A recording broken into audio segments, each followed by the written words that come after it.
परमेश्वर ने जगत से ऐसा प्रेम किया कि अपने इकलौता पुत्र दे दिया, ताकि जो कोई मतलब आप जो दुखी हैं, परेशान हैं, गलतियों में हैं, तकलीफों में हैं, गंदी आदतों में हैं, छोड़ना चाहते हैं पर छोड़ नहीं पा रहे हैं, यीशु कहता है।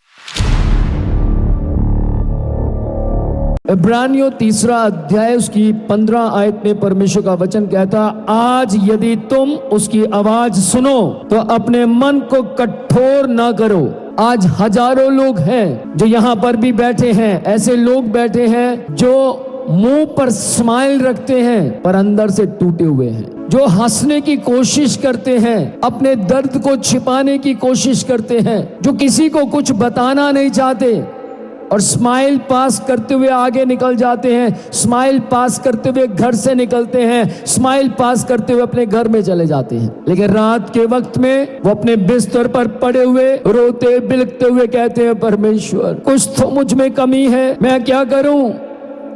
उनके चेहरे के ऊपर दिखावटी हंसी वो इसलिए नहीं दिखाते कि दुनिया उन पर तरस खाए, या ध्यान दीजिएगा, वो इसलिए दिखावटी हंसी नहीं दिखाते कि वो दिखावा करते हैं, पर वो इसलिए दिखाते हैं ताकि उनकी इस हंसी के जरिए उनका दुख छिप जाए। ध्यान दीजिएगा इस बात के ऊपर, पाप का बोझ अंदर से तोड़ रहा है, पाप परेशान कर रहा है, पाप अंदर से बुकला रहा है, पाप अंदर से आपको परमेश्वर से दूर लेकर जा रहा है। बाइबल परमेश्वर का वचन कहता, रोमियो 3 अध्याय उसकी 23 आयत में परमेश्वर का वचन कहता है, सबने पाप किया है और परमेश्वर की महिमा से अलग हो गए।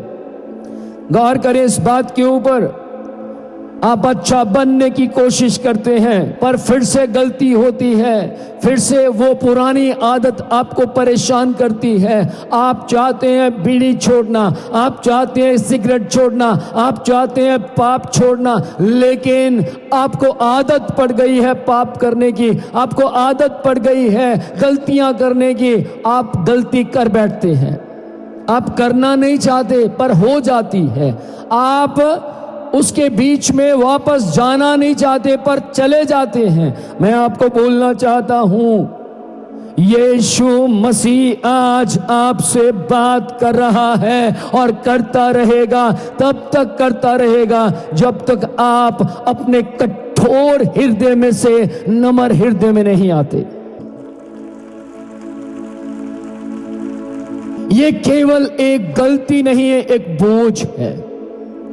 आप उस बोझ के अंदर हैं, आप उस बोझ में दबे हुए हैं, लेकिन बाइबल परमेश्वर का वचन कहता है, यीशु ने आपके लिए क्रूस पर सब कुछ सहन किया। यीशु मसीह ने क्रूस के ऊपर आपके लिए सब कुछ सहन किया। जब यीशु मसीह क्रूस पर था, आपके पाप के बारे में सोच रहा था। जब यीशु मसीह क्रूस पर था, आपकी गलती के बारे में सोच रहा था। जब यीशु मसीह क्रूस पर था, तब यीशु मसीह आपकी आदतों के बारे में सोच रहा था, और यीशु मसीह ने सब कुछ सहन किया, सब कुछ बर्दाश्त किया, और यीशु मसीह ने बर्दाश्त करते हुए कहा, मुझे तेरी फिक्र है। और उसने उस फिक्र के अंदर खून बहाया, उसने उस फिक्र के अंदर अपने मांस को तुड़वा दिया, उसने उस फिक्र के अंदर अपने जीवन को आपके लिए दे दिया, ताकि वो कह सके, मेरे पुत्र मेरी पुत्री पूरा हुआ। आपकी गलतियों को हराना यीशु की तरफ से पूरा हुआ। आपकी आदतों को बिखेर कर नाश करना यीशु की ओर से पूरा हो गया है। आपकी शांति आपके ऊपर आ सकती है, क्योंकि आपके पाप के बोझ को यीशु ने उसके चीथड़ों को उड़ाकर, उसकी सारी ताकत को सत्यानाश कर कर यीशु ने कहा, मेरे बेटे मेरी बेटी पूरा हो गया है। एक आदमी जो कि ट्रैक बनाता था, जब ट्रेन आती थी तो वो ट्रैक बना देता था ट्रेन के जाने का, और जब ट्रेन चली जाती तो वो ट्रैक हटा देता था, यानी ब्रिज बन जाता था। एक दिन वो अपने बेटे के साथ उसी जॉब पर आया और वहां पर अचानक ट्रेन आ गई और बेटा ट्रैक के ऊपर खेल रहा था। और जब बेटा ट्रैक के ऊपर खेल रहा था तो उसके पास सेकंडों में टाइम था और उसको जल्दी से सोचना था कि मैं अपने बेटे को बचाऊं या ट्रेन में बैठे यात्रियों को बचाऊं। अगर वो ट्रैक बनाता है तो बेटा सत्यानाश हो जाएगा, बेटा खत्म हो जाएगा, बेटा मर जाएगा, बेटे के खून और पूरे मांस के चीथड़े उड़ जाएंगे। पर ट्रेन में बैठे हुए हजारों यात्री बच जाएंगे। मैं आपको बोलना चाहता हूं, उस पिता ने क्या किया? उस पिता ने अपने बेटे को बलिदान करना सही समझा और उसने ट्रैक बना दिया। और ध्यान दीजिएगा, उसका बेटा उस ट्रैक के अंदर पिस गया, मर गया, और यात्री हंसते खेलते आपस में परिवार के साथ बातचीत करते हुए वो वहां से निकल गए। कोई नहीं जानता था कि किसी बाप ने अपने बेटे को बलिदान किया है। कोई नहीं जानता था कि किसी बाप ने हमारे प्राण को बचाने के लिए अपने बेटे को बलिदान कर दिया है। लेकिन ध्यान दीजिएगा, सब जहां पहुंचना था सब अपने अपने स्टेशन पर उतरे, सब अपनी अपनी जगहों पर उतरे, अपने अपने घरों में चले गए। लेकिन अगले दिन न्यूज में आया कि किसी बाप ने किसी ट्रेन के यात्रियों को बचाने के लिए अपने इकलौते बेटे को बलिदान कर दिया है। और जैसे ही न्यूज में आया, लोग धीरे धीरे पप्पा को थैंक यू देने आए, लोग धीरे धीरे उस बाप को मिलने आए और लोगों ने रोते हुए कहा, आज मेरा बेटा अगर घर में है, वो एग्जाम देकर आ रहा था, ट्रेन में था, अगर आप अपना बेटा बलिदान ना करते तो मेरा बेटा ना बचता।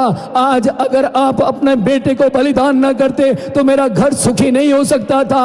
आज अलग अलग व्यक्ति ने अलग अलग धारणाएं बोली और उसको थैंक यू देना शुरू किया। मैं आपको बोलना चाहता हूं, पिता का दिल खुशी से भर गया। एक बेटा मरा लेकिन हजारों बेटे बच गए। चर्च, मैं आपको बोलना चाहता हूं, कुछ ऐसा ही आपके और मेरे परमेश्वर ने आपके और मेरे लिए किया है।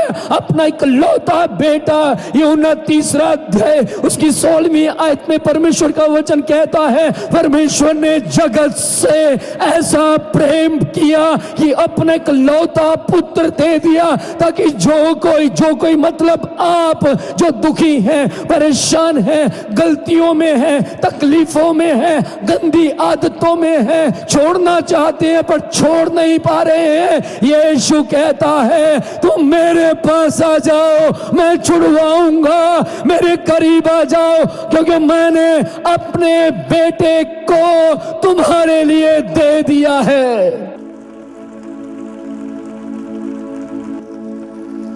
और क्या हुआ? जिस चीज को समझ आने लगा, जिसको ये बात समझ आई,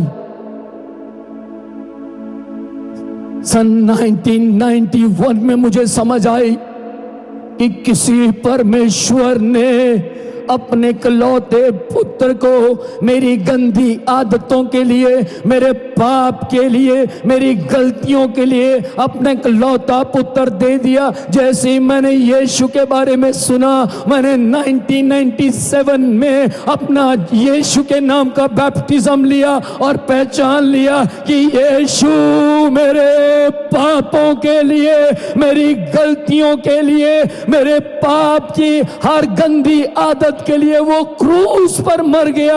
और मैंने बैप्टिज्म लेकर, मैंने अपने पापों को मानकर, मैंने अपनी सारी गलतियों को एक्सेप्ट कर यीशु को अपने आप को डेडिकेट किया, अपने आप को समर्पित किया, और यीशु नाम की सामर्थ मुझ में आ गई।